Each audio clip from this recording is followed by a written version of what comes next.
Thank you, Madam Chair. Ladies and gentlemen of the committee, I was pleased to introduce this resolution. I am pleased to introduce it.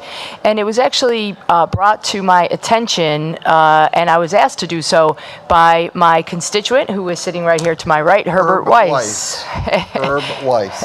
It was definitely your penmanship, not my reading I'm skills, but no, sorry. I'm just kidding. I'm joking. I'm joking. Everybody probably knows I'm Mr. Pawtucket. You are. I'm You'll get a very chance to familiar with say the that. name. Okay. Go ahead, Donna, or Senator.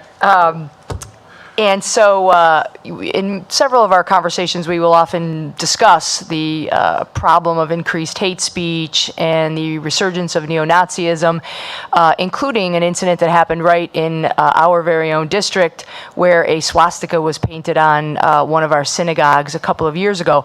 And that, by the way, is the only change in the sub-A. I realized that when I worked with our policy staff to draft this legislation, I ended up focusing on national incidents. And my friend, Steve Alquist, pointed out that we have several incidents right here in Rhode Island.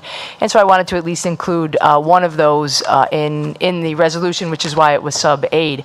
I'm very happy to point out that last year I had a similar resolution, also at the request of my constituent, and the ACLU objected to it on some First Amendment free speech grounds.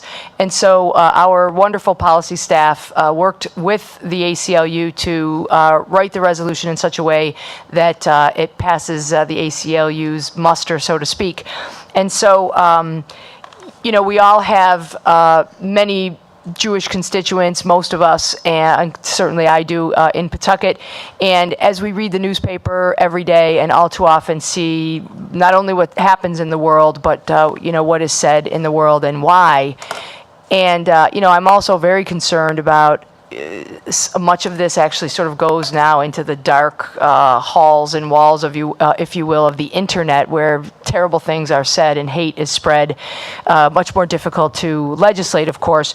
But those are the reasons for this resolution. And it's this part of being a senator that I love, when a constituent comes to you and has a very good idea, and you can actually work together and work with our Senate policy staff and anyone who might have an issue with it, and put forth, I think, a great resolution which simply says, that the state that was founded by Roger Williams should denounce any type of white supremacy or neo-Nazism, and should stand for religious and other tolerance. And so I hope for favorable passage.